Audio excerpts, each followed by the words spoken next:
I initially thought that the OnePlus 5T would have been a bad phone. I mean, it's cheaper than most flagships and they somehow jammed flagship specs in there. How good could it be? But I was wrong.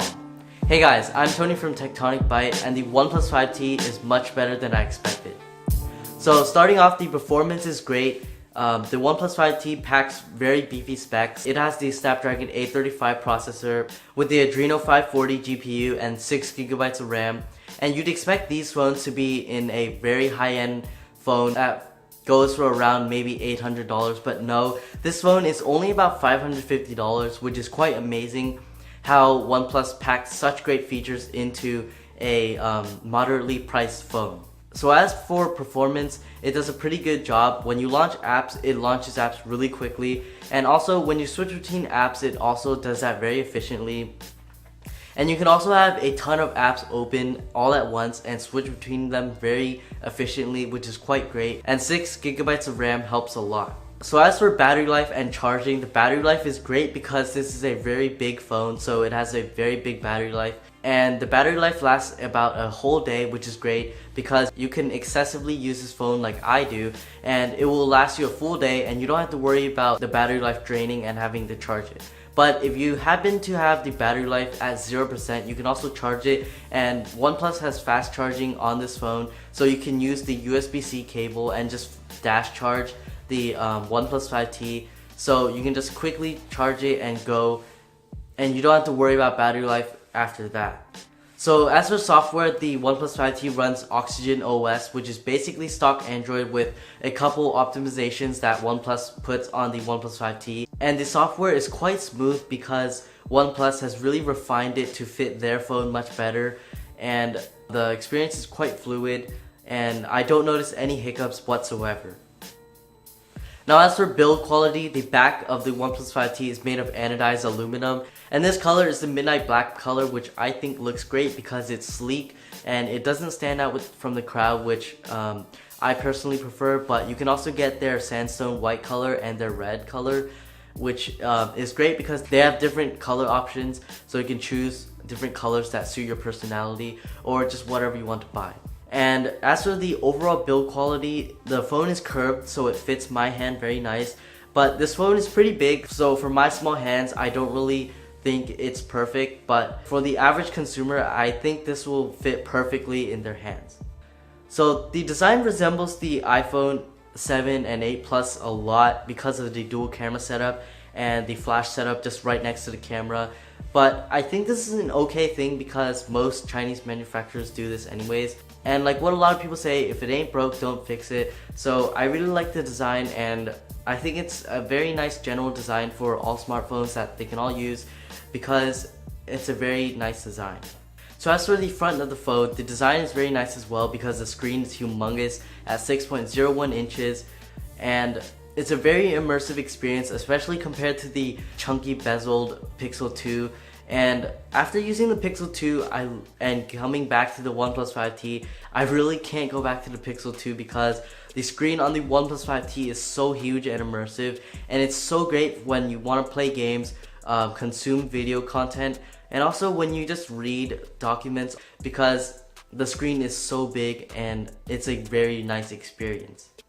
So as for the cameras, I did a full comparison which is linked right here, and you can go check that out after you finish with this video. But the main sensor of the OnePlus 5T has an f1.7 aperture and a full frame equivalence of 27.22 millimeters, which is quite good because you can pack everything in one frame because it's nice and wide.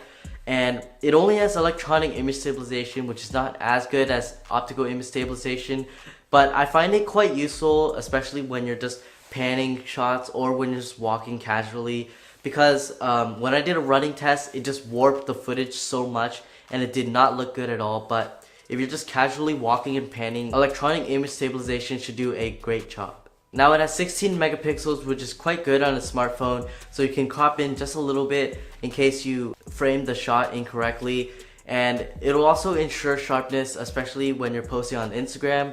And that's great because your pictures are going to look nice and sharp. And as for the secondary sensor, it has electronic image stabilization only and 20 megapixels, so you have a little bit more leeway when you want to crop into the picture. And as for the screen, like what I said before, it is a full HD resolution with a 6.01 inch AMOLED display. So the colors look kind of saturated, but it's a nice experience for the average consumer because the colors are nice and punchy and they don't lack saturation like LCD panels, but it offers a very nice and immersive experience.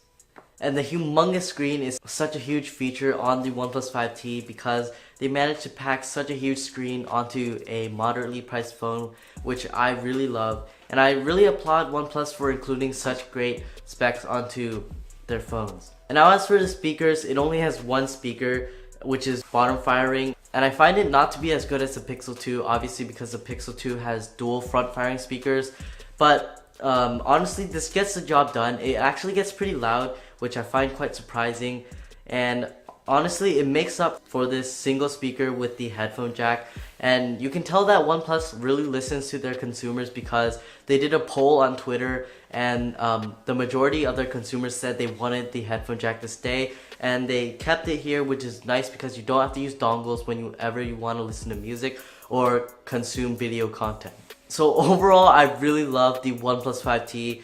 OnePlus managed to pack amazing features onto the OnePlus 5T, like the dual camera setup, the very quick and snappy fingerprint sensor. It also has Face ID, which I didn't really talk much about, but I don't really use it because I love only using the fingerprint sensor. The amazing specs like 6GB of RAM, the Adreno 540, Snapdragon 835 chip. Oxygen OS is also very quick and snappy. The battery life is amazing. And the screen is absolutely gorgeous. It's humongous and offers a very immersive experience. So thank you all so much for watching. I hope you guys enjoyed this review on the OnePlus 5T. And honestly, I'm quite shocked with how great this phone is. And it's not a Chinese manufactured piece of junk like what I thought before. It's actually a very nice phone. So if you enjoyed, please leave a like and subscribe. And it really helps me out if you subscribe because I'm trying to get to 1,000 subscribers by the end of this year so I can get monetization back again, because YouTube recently launched their new monetization guidelines, which I don't qualify for. So my channel has recently been demonetized and I can't even make a single cent off of my videos, which is quite depressing, and it's not very motivating because I'd love to make higher quality videos for you guys.